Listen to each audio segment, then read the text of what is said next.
Hi, Stories Channel here. And today we're going through a 2007 action thriller movie called Mongol. The premiering scene unfolds at a butcher's shop.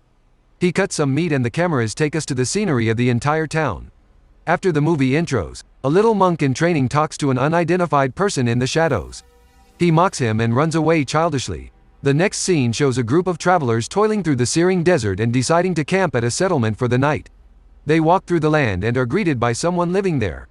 The man goes forward to greet his friend, leaving his son behind. A girl comes by and asks for the boy's name and he answers, Temujin. She then asks him a couple of other questions like what he was doing there and how old he was. Temujin says he was traveling to choose his bride from another land. The girl then tells Temujin goodbye and tells him her name was Borte. She also tells Temujin to choose her. Later that night, the boys sit around a campfire and have some fun. As they fight for the fun of it, Borte and Temujin's eyes meet. Further, into the night, Temujin tells his dad he'd like to choose his bride from the clan they were at that moment. His father says he can't do that because the clan's weak. The next morning, Temujin's dad instructs his son on how to choose the perfect bride from the group of girls lined up before him. Temujin walks forward and backward until he chooses a girl from the group. She immediately agrees and steps forward to meet her father-in-law. The men celebrate the newfound union and finish up the ceremony. Temujin takes his leave, telling his bride he'd be back in 5 years. Temujin's father grumbles as they make their way back to their settlement. On their way, the clouds change and things get thunderous. Temujin and his group all camp under a cave to wait for the thunder out. The next morning, they come across some travelers. They stop by to say hi and are greeted quite warmly. Esuge, Temujin's father, takes the first sip of the milk being brought towards him. He drinks it all and they continue their journey. While on the way, Esuge feels some pain in his stomach. The servants advise Esuge to stop by but Esuge continues the journey. Unfortunately for him, he drops after taking a few steps. His son, Temujin, walks to his dying father and hears his last words. Temujin and his people bury their Khan, Esuge, before they arrive at another settlement. There seems to be some hubbub around the settlement. Now that their Khan is dead, a rebel soldier takes over the town. He nearly eliminates Temujin but stops on the way. The rebel leader and his group leave the others and ride away. Just then, Temujin's mother tells Temujin to grow strong and survive. After some time, it's winter again as Temujin plows through the snowy land, looking for a place to hide for the winter. Unfortunately for him, he steps on a frozen lake. He reaches a weak layer on the lake and the iceberg breaks. He sinks into the water. Eventually, Temujin survives and is found by Jamuka. Jamuka takes Temujin in and the two make a blood pact to be brothers for life. After their ritual, they discuss their future. Temujin says he has to kill his enemy before he can be anything great in life. Jamuka asks him how he's going to do that if he has no horse. The next morning, some group of men kidnap Temujin and haul him over to their side. Targutai, the assailant from earlier, appears and mocks Temujin. Later on, someone feeds Temujin some food and looks after his health. Just then, Jamuka passes by with his horse and informs Temujin his family was safe. Temujin tells Jamuka to please help him find his bride. There's some thunder and the people hide. Temujin seizes the opportunity and runs away with the bondage still on his neck and arms. He runs till he stops at the shrine of their lord Tengri. He begs their god for guidance and a wolf is lurking in the shadows. Some time passes and it's the year 1186. Some guys chase after a grown Temujin and eventually catch up to him. They tie him up and take him to Targutai, who makes fun of him for not being the Khan he was to be. Things, however, backfire on Targutai when Temujin insults the man. Temujin gets tied up again and is attended to by an old man. Later that night, Temujin takes out one of the guards and takes his blade. He runs and keeps running until sunrise. He stops at a herd of horses and sees a man named Borchu. Borchu frees Temujin and gives him a horse. Temujin takes the horse and rides off into the sunset literally. He rides to his bride's clan and chats with his bride's father. Soon, Borte was summoned to see her husband. She greets him and they ride together. They keep riding until Temujin reaches his mother's location. His mother greets him warmly and gifts his bride with a necklace. They sit down to drink some milk and play for a while. That night, a group of rebels attacks Olian, Temujin's mother. Chilidu, their leader, teases Olian and tells her that he wants Temujin's bride. This angers Olian and she throws a tantrum which makes the rebels burn down her house and capture her. The next morning, Temujin and Borte sit and chat on the grass when the rebels attack them. Eventually, they get spotted and pursued by the rebels. Childidu shoots an arrow at Temujin and this weakens him. Seeing the impending danger coming to her husband, Borte slaps Temujin's horse and tells it to go home. The horse obeys. Borte is captured by the rebels. Thankfully, the horse finds its way home to Olean. Temujin is rescued by her mother. Some time passes and Temujin is good again. He pays Jamuka, his blood brother, a visit. They exchange pleasantries and chat about his wife's kidnapping. Jamuka tries to talk him into choosing another bride. Temujin says he wants Borte. As they discuss, someone joins them in their talk. Then, Jamuka asks Temujin his soldier count.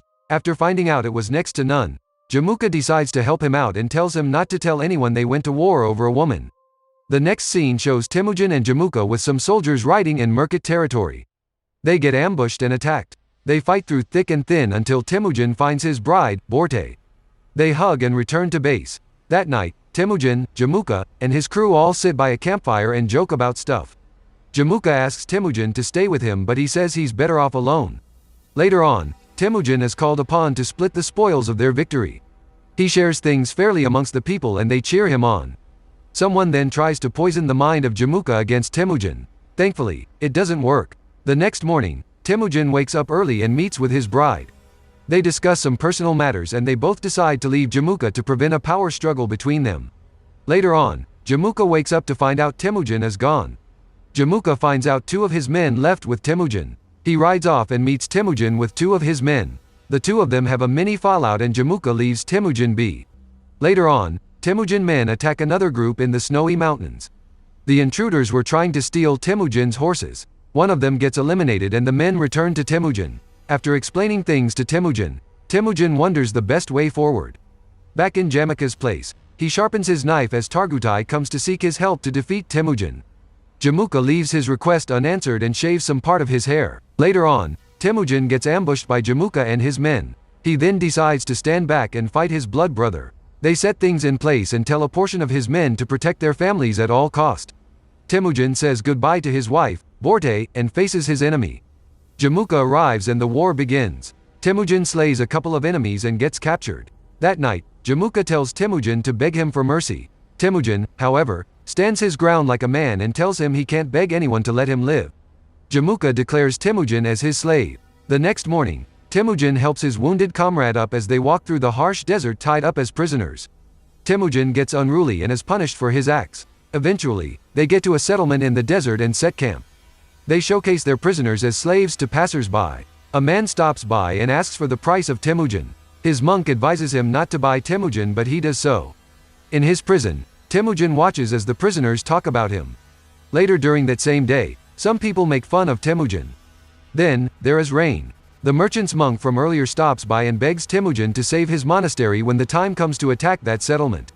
Temujin grants the monastery his mercy and sends him on an errand to give something to his wife, Borte.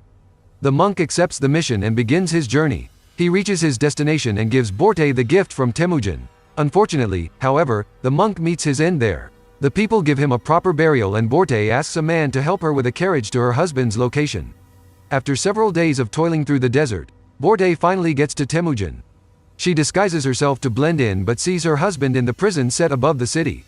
Late that night, Borte pays off a guard to get the keys. She reaches her husband's jail and throws him the key. Temujin jumps off the prison and makes his way into the palace. He steals a horse and rides it across town in a carriage with his wife and kids there with him. The carriage stops at the edge of town and the squad moves out. They stop at a man's house and stay there for the night. Temujin and his wife get together for the first time after a very long time. The next day, Temujin is seen riding on green grass with a smile on his face. Glad that he was out of the desert, Temujin plays with his family and they run around the grasslands. Later during the day, they settle down for some lunch. Temujin chats with his son, Hochi, and asks for his age.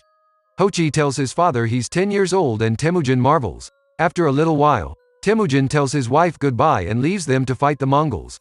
One could notice the pain in his Borte's goodbye as she wonders if she'll ever see her man again. Temujin rides to their god's shrine once again and prays for strength. The same wolf appears in the shadows behind the shrine and nods his head to agree to Temujin's prayers. There's that same night as Temujin recounts the new laws he'd be enforcing. The next day, Temujin rides his horse as he rallies his troops. Seeing that his military strength was nowhere near Jamuka's, he devises a strategy to win his brother. One of Temujin's men shoots an arrow at Jamuka. The war begins shortly afterward. After all the fighting, Jamuka sees his first fleet wiped out. This enrages him as he tells his warriors to attack Temujin. The skies darken up as if the gods were having an awesome time in their theater. The two armies march towards each other and there's thunder. The thunder disorientates the men and everyone gets confused. Eventually, Temujin and his men charge at the enemies. After the fight, Temujin walks over a deceased Targetan. Targetan was killed by his people. Temujin doesn't recognize betrayers, so he eliminates them. Later on, Temujin accepts people from other settlements and goes to meet his brother, Jamuka. The two of them have a heartfelt discussion about the Mongols and the thunder. Later that night, Temujin chats and jollies with his people when his son, Hochi, comes to ask him how he can choose his bride. Temujin gives him a brief explanation and tells him his mother chose him.